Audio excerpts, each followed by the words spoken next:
요한 1서 4장 7절로 12절까지의 말씀을 같이 읽어보도록 하겠습니다.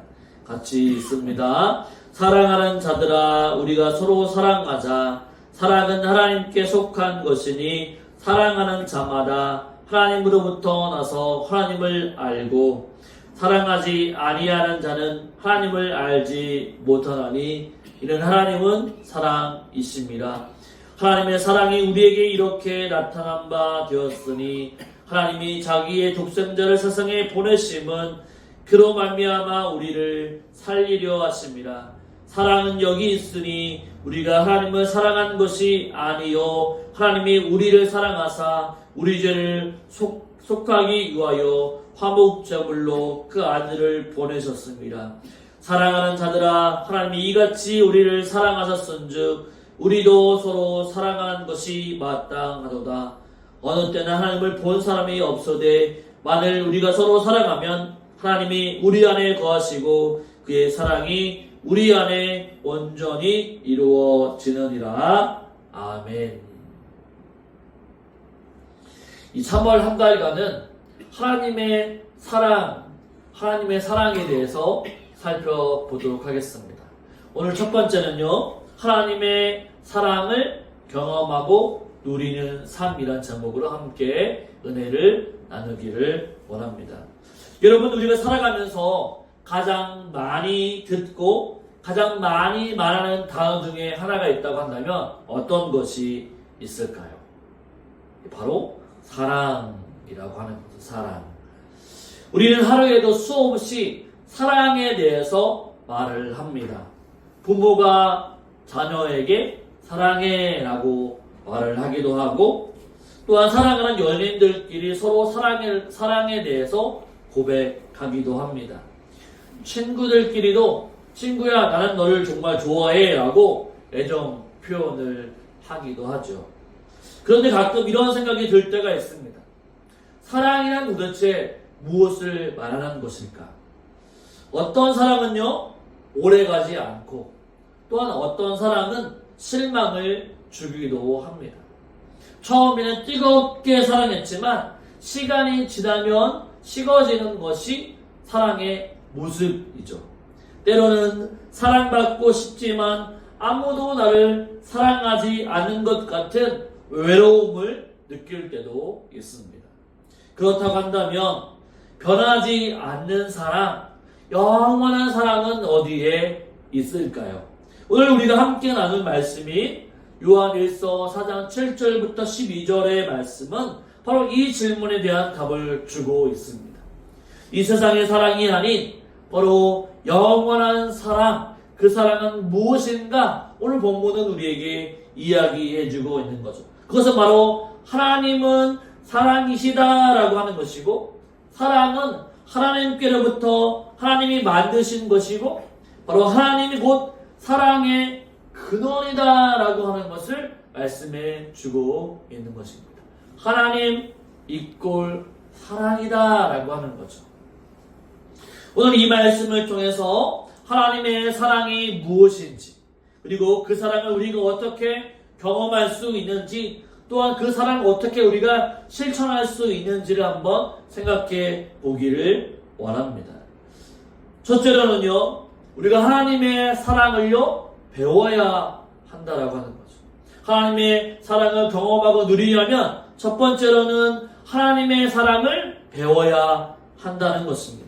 여러분, 사랑을 배운다라고 하는 말은 무엇을 의미하는 것일까요? 사랑을 배운다. 우리는 살아가면서 많은 것을 배웁니다. 학교에 들어가면 글을 읽고 쓰는 법을 배우죠. 그리고 또한 자전거 타는 법을 배우고 사람들과 잘 지내는 것도 배우게 되죠. 그런데 사랑이라고 하는 것도 배워야 한다는 것입니다. 왜냐하면 우리는 본능적으로 사랑하는 존재가 아니라 배워야만 사랑할 수 있는 존재이기 때문이죠. 여러분, 아이들을 보시죠. 아이들은 처음부터 사랑을 알고 태어나지 않습니다. 그렇죠? 부모가 아이에 대해서 돌봐주고 안아주고 재워주고 먹여주고 사랑해주면서 아이들은 사랑이 무엇인지 배우게 되는 거죠. 우리가 하나님의 사랑을 배우지 않으면 우리는 세상에 불완전한 사랑만을 경험하게 됩니다. 그래서 오늘 우리는 하나님의 사랑을 배우기 위해서 성경의 말씀을 함께 살펴보려고 하죠. 7절 말씀을 한번 읽어보도록 하겠습니다. 7절 말씀, 사랑하는 자들아 우리가 서로 사랑하자. 사랑은 하나님께 속한 것이니 사랑하는 자마다 하나님으로부터 나서 하나님을 알고. 아멘. 바로 이 말씀은 우리에게 중요한 진리를 가르쳐주고 있습니다. 사랑이라고 하는 것은 무엇인가? 사랑은요 누구에서부터 나오는 걸까요? 하나님으로부터 온 것이다 라고 하는 것을 알려주고 있는 것이죠. 또한 하나님을 알고 있는 사람, 하나님을 알고 있는 사람은 사랑하는 사람이다 라고 가르쳐줍니다. 하나님을 아는 사람은 사랑을 아는 사람이다 라고 얘기하고 있죠. 우리는 종종 사랑을 이 인간적인 감정으로만 생각을 합니다. 하지만 성경은 사랑이 하나님께 속한 것, 하나님이 속한 것이고 하나님이 바로 사랑의 근원임을 말씀해주고 있죠. 8절의 말씀은 이렇게 얘기합니다. 8절 말씀 보시죠. 같이 읽습니다. 사랑하지 아니하는 자는 하나님을 알지 못하나니 이는 하나님은 사랑이십니다. 이 말씀은 너무나도 강력하죠. 하나님은 사랑을 주시는 분일 뿐만 아니라 하나님 자체가 사랑이다 라고 얘기해주고 있습니다. 마치 태양빛이 빛을 내는 것처럼 하나님은 존재 그 자체가 사랑이다 라고 하시는 것이죠. 만약 우리가 깊은 우물에서 물을 길어 올리듯이 하나님께 나아간다고 한다면 바로 우리는 끝없이 넘치는 사랑을 경험하게 될 것입니다. 반대로 하나님과 멀어진다고 한다면 우리는 하나님 앞에 참된 사랑을 경험할 수가 없게 되는 거죠. 7절 말씀을 보면 사랑하는 자마다 하나님으로부터 나와서 하나님을 알고 라고 되어 있습니다. 이 말씀의 의미는 단순하죠. 바로 사랑하는 사람은 하나님을 아는 사람이다 라고 하는 거죠. 여러분, 나무를 보게 되면 그 나무가 어떤 종류의 나무인지 알 수가 있습니다. 여러분, 사과나무에 사과가 열리면 그 나무가 사과인 것을 우리는 알죠. 감나무에는 감이 열리죠. 마찬가지로 하나님을 아는 사람에게는 반드시 무엇이 나타나야 될까요? 하나님을 아는 사람은 반드시 사랑이라고 하는 것이 나타나게 되어 있다라고 하는 거죠. 우리가 하나님의 사랑을 정말로 안다면 우리 안에 자연스럽게 바로 사랑하는 사람이 되어야 한다는 거죠. 8절은요 강한 메시지를 우리에게 알려줍니다. 사랑하지 아니하는 자는 하나님을 알지 못하나니. 우리 안에 서로 사랑하지 않으면 하나님을 알지 못한다, 아는 것이 아니다 라고 성경은 말씀하고 있습니다. 여러분, 이 말씀을 깊이 생각해 보십시오. 우리가 하나님을 안다고 말하면서도 사랑이 없는 삶을 살아가는 것은 바로 하나님을 모르는 사람이라고 말할 수 있습니다. 여러분, 생각해 보십시오. 하나님은 사랑 그 자체예요. 사랑 그 자체이기 때문에 우리를 사랑하시죠. 우리가 하나님을 알면 하나님이 나를 얼마나 사랑하시는지 깨닫게 되죠. 그리고 그 사랑을 실천하게 됩니다. 그런데 내 안에 사랑이 없으면 하나님을 아는 것이 아니죠. 아무리 교회를 오래 다니고 성경을 많이 읽고 기도를 많이 한다고 해도 사랑이 없다고 한다면 하나님을 아는 것이 아니다라고 말할 수 있습니다. 그래서 예수님께서는 제자들에게도 이런 말씀을 하셨죠. 요한복음 13장 35절에 이렇게 말씀하고 있습니다. 같이 한번 읽어볼까요? 너희가 서로 사랑하면 이로써 모든 사람이 너희가 내 제자인 줄 알리라. 아멘. 다른 것이 아니라 사랑이 우리의 신앙을 증명하는 토대가 된다라고 하는 거죠. 사랑이 없는 신앙은 바로 겉모습만 남은 신앙인 것이죠. 바로 서로 사랑할 때 바로 예수님의 제자인 것이 드러나게 되어 있다라고 하는 거죠. 그렇다고 한다면 이제 우리의 삶을 되돌아보기를 원합니다. 나는 정말로 하나님의 사랑, 그 사랑을 실천하고 있는가 생각해 봐야 하죠. 내 주변의 사람들에게 사랑을 베풀고 있을까? 라고 하죠. 우리 현지사님과 우리 강지사님 보면 오늘 또 신발을 사가지고 이렇게 주셨잖아요. 사랑의 표현이죠. 바로 예수님을 아는 사람은, 하나님을 아는 사람은 바로 사랑의 마음이 있는 거죠. 그렇지, 그 사람을 실천하는 것이 바로 하나님을 아는 자의 모습이라고 말할 수 있습니다. 가족에게 짜증을 내기보다는 어떻습니까? 따뜻한 말을 한마디를 건네는 것이 중요하죠. 힘든 사람을 보면 외면하지 않고 돕고 또한 배려하는 것이죠. 나에게 상처를 준 사람이 있다고 한다면 사랑의 마음으로 용서해주고 자비를 베풀어 주는 것이죠. 하나님을 안다고 말하면서도 사랑 없는 삶을 살고 있다고 한다면 나는 정말로 하나님을 알고 있는가? 다시 되물어 보아야 한다는 것입니다. 우리는요, 하나님을 아는 만큼 사랑할 수가 있습니다. 하나님이 나를 얼마나 사랑하시는지 그것을 깨닫는다고 한다면 그 사랑이 내게 넘쳐서 다른 사람들도 하나님이 나를 사랑하시는 것만큼 내가 사랑할 수 있게 된다라고 하는 거죠. 그리고 우리가 사랑하는 만큼 더 깊이 하나님을 알게 되어 있습니다. 하나님이 우리를 사랑하셨듯 우리도 사랑하며 살기를 원합니다. 그래서 우리는 하나님의 사랑을 경험하고 누리는 삶을 살려면 바로 하나님의 사랑을 배워야 한다라고 하는 거죠. 그러므로 저와 여러분, 하나님의 사랑을 깨닫고 실천하는 삶을 살아갈 수 있는 저와 여러분의 삶이 되시기를 주님의 이름으로 축원을 드립니다. 아멘. 둘째로는요, 하나님의 사랑을 경험해야만 합니다. 하나님의 사랑을 내가 경험해야 하죠. 여러분, 우리가 누군가를 사랑한다고 말할 때 단순히 말로만 사랑합니다 라고 하면 그 사랑이 진짜일까요? 그렇지 않다라고 하는 거죠. 사랑은요, 표현되는 것입니다.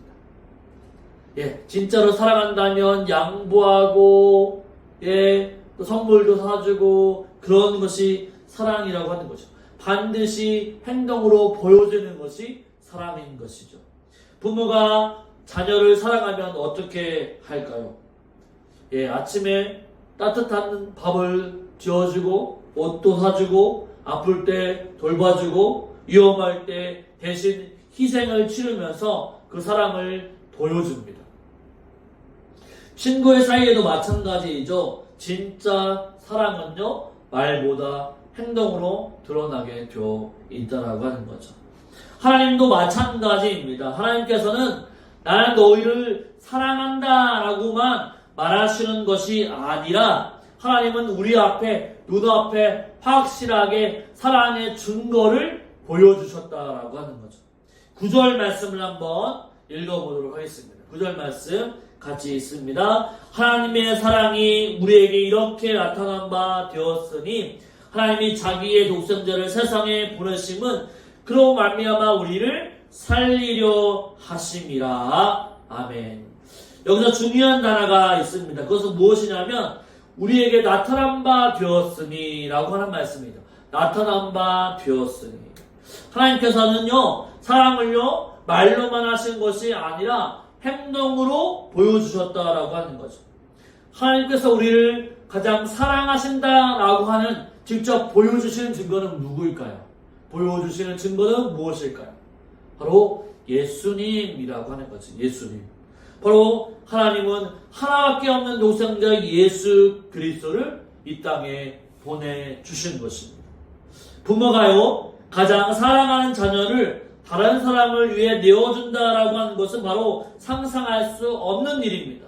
그런데 하나님은 가장 소중한 독생자 예수 그리스도를 바로 죄인 우리를 대신해서 죽게 하시기 위해 이 땅 가운데 보내주신 것이죠. 우리가 한번 생각해 보기를 원합니다. 내가 누군가를 위해서 무엇을 희생할 수 있을까요? 내가 가진 돈을 조금 나눠주는 것, 시간을 내어주는 것, 이런 것을 할 수 있을지 모릅니다. 그러나 내가 가장 사랑하는 사람을 위해서 내가 가장 아끼고 소중하게 여기는 내 자녀를 내어줄 수 있는 사람은 아무도 없다라고 하는 거죠. 그런데 하나님은 어떻게 하셨습니까?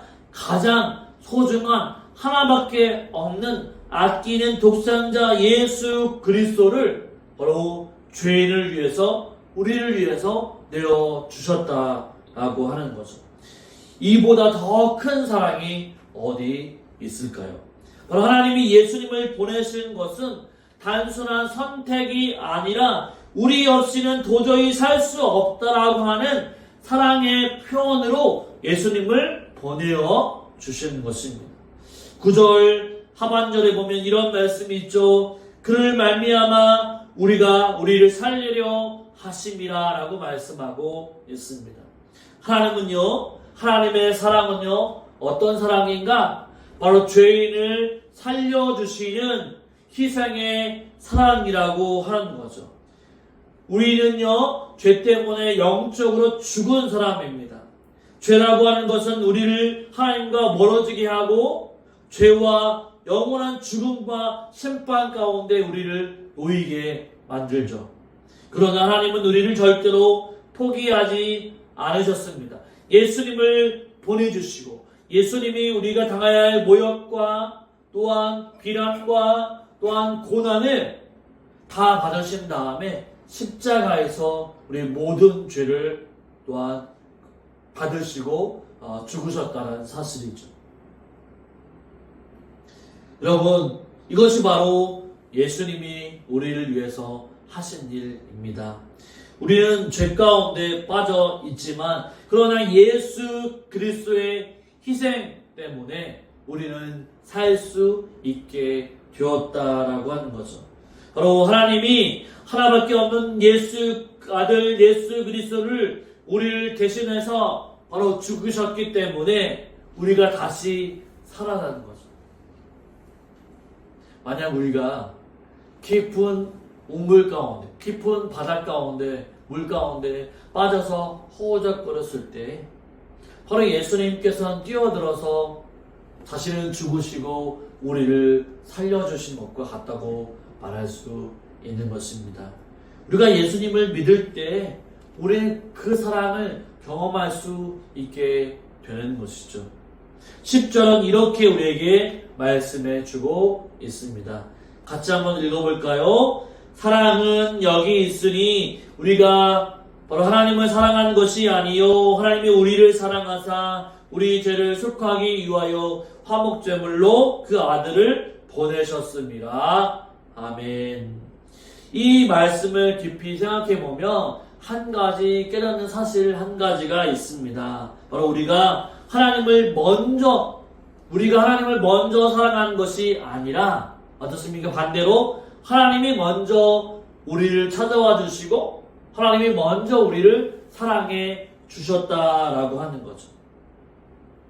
여러분, 우리 인간의 사랑은 종종 조건이 붙어 있습니다. 어떤 조건이 있어요. 네가 나를 잘 대해준다고 한다면 나는 너를 잘 대해줄게. 네가 나를 사랑하면 내가 너를 사랑해줄게. 내가 원하는 걸 해주면 나도 그렇게 해줄게.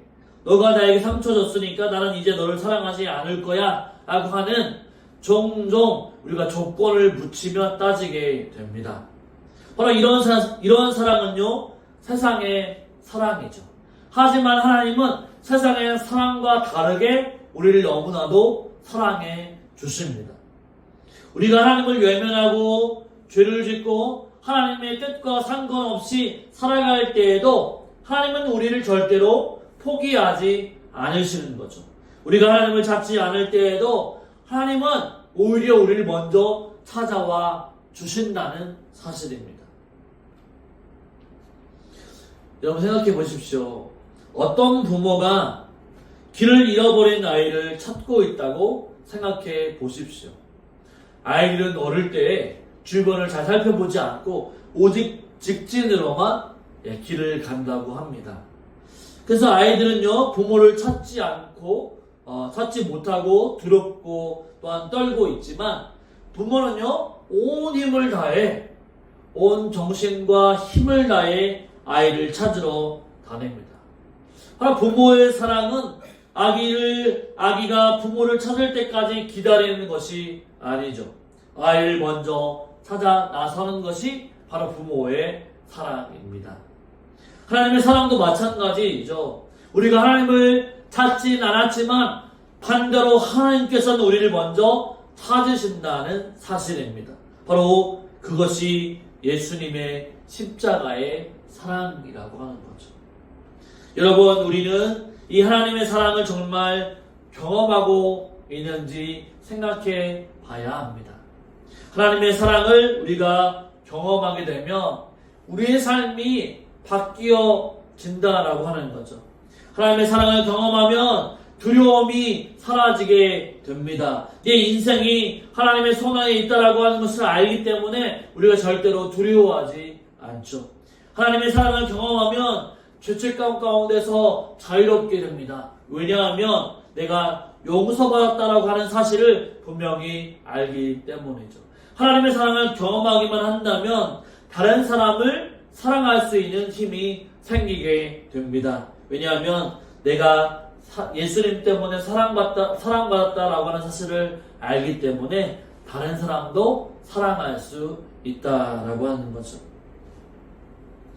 오늘 다시 한번 하나님의 사랑을 경험하기를 원합니다. 단순히 머리로만 아는 것이 아니라 우리 마음으로 깊이 깨닫고 그 사랑 안에 살아갈 수 있는 저와 여러분의 삶이 되시기를 원합니다. 여러분, 하나님의 사랑을 정말로 경험하고 있습니까? 그 사랑은요, 예수 그리스도를 통해 우리가 나타나게 되어 있다라고 하는 거죠. 지금 이 순간 하나님께서 여러분 한 사람을 향해서 나는 너를 사랑한다 라고 말씀하고 계십니다. 그 사랑을 믿고 받아들이시길 바랍니다. 예수 그리스도를 받아들이게 되면 우리 안에 하나님이 얼마나 나를 사랑하시는지 깨닫게 되고 경험할 수 있게 됩니다. 이 사랑을 경험하여서 참된 기쁨과 평안함으로 나아갈 수 있는 저와 여러분의 삶이 되시기를 주님의 이름으로 축원을 드립니다. 아멘. 셋째로는요, 하나님의 사랑을 실천해야만 합니다. 여러분, 하나님의 사랑을 배웠다고 한다면, 이제 그 사랑을 경험했다고 한다면 이제 우리는 그 사랑을 실천해야 한다라고 하는 거죠. 사랑은요, 가슴속에만 담아두는 것이 아닙니다. 말로만 하는 것이 아니죠. 행동으로 보여줘야만 한다는 거죠. 마치 불이 활활 타오르며 주위를 따뜻하게 해주는 것처럼 하나님의 사랑을 받은 사람은 우리 주변의 사람들에게 자연스럽게 하나님의 사랑이 흘러가야 한다는 것이죠. 11절은 이렇게 말씀해주고 있습니다. 11절 말씀 같이 읽죠. 사랑하는 자들아, 하나님이 이같이 우리를 사랑하셨은즉 우리도 서로 사랑하는 것이 마땅하도다. 아멘. 이 말씀은 우리에게 너무나도 중요합니다. 너희도 서로 사랑하라 라고 하는 강한 도전을 우리에게 보여주고 있습니다. 하나님의 사랑을 받은 사람은요, 반드시 다른 사람들과 사랑하면서 살아가는 존재라고 하는 거죠. 생각해 보십시오. 따뜻한 햇빛을 받은 나무는 스스로 열매를 맺게 됩니다. 나무가 햇빛을 받지 못하면 아무리 좋은 땅에 있어도 스스로 열매를 맺을 수가 없는 거죠. 마찬가지로 하나님의 사랑을 받은 우리는 반드시 그 사랑을 흘러 보내는 삶을 살아갈 수 있다라고 하는 거죠. 사랑을 받은 사람만이 사랑할 수가 있습니다. 여러분 생각해 보세요. 우리의 자녀들을 생각해 보세요. 부모로부터 사랑을 많이 받은 사람은요, 바로 어릴 때에도 그것이 표시가 납니다. 또 그 자라서 그 사람도 다른 사람들을 그렇게 사랑할 수 있게 되는 거죠. 우리는 너무나 자주 나는 사랑받고 싶다라고 얘기합니다. 또한 나는 왜 사랑받지 못할까? 나는 왜 외로울까라고 고민을 하게 되죠. 하지만 성경은 이렇게 얘기합니다. 너 혼자만 사랑하지 말라. 서로 사랑하라 라고 말씀해주고 있습니다. 사랑은요, 받으려고만 하면 메말라지게 됩니다. 그러나 사랑을 주는 자들에게는 그 사랑의 풍성함이 열매 맺어지게 되어 있습니다.